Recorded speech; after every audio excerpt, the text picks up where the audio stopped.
எல்லாரும் நல்லா இருக்கீங்களா?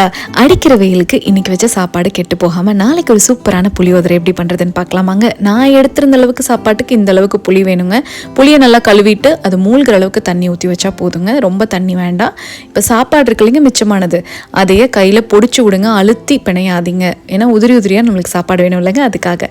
இதில் தேவையான அளவு உப்பு, மஞ்சள் தூள் ஆப்ஷனல், உங்களுக்கு அந்த கலர் வேணும்னா போடலாம், இல்லாட்டி மஞ்சள் தூள் போடாமல் கூட இது செய்வாங்க. அந்த ஊற வச்ச புளியை நல்லா கரைச்சிக்கோங்க.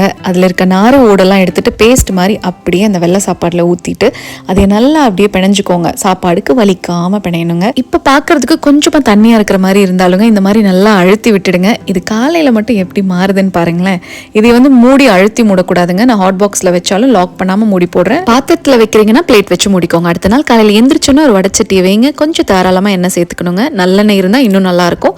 அதுல கடுகு, சீரகம், தாராளமா கடலைப்பருப்பு, வேர்க்கடலை இருந்தா சேர்த்துக்கலாம். காரத்துக்கேற்ப வரமிளகாய் 15 பல் பூண்டை 1-2 கட் பண்ணி சேர்த்துட்டு பொடி பொடியா நறுக்கின வெங்காயத்தை சேர்த்துக்கோங்க. சின்ன வெங்காயம் மட்டும் இருந்தால் மிஸ் பண்ணாமல் 1-2 கட் பண்ணி அதில் செய்யுங்க, இன்னும் ருசியாக இருக்குங்க. ஃப்ரெஷ்ஷாக கருவேப்பிலையெல்லாம் சேர்த்து நல்லா வதக்கிட்டுங்க. இப்போ சாப்பாடு பாருங்களேன், நல்லா ஊறி அந்த கலர் அவ்வளோ டெம்ட் ஆகுங்க பார்க்குறதுக்கே.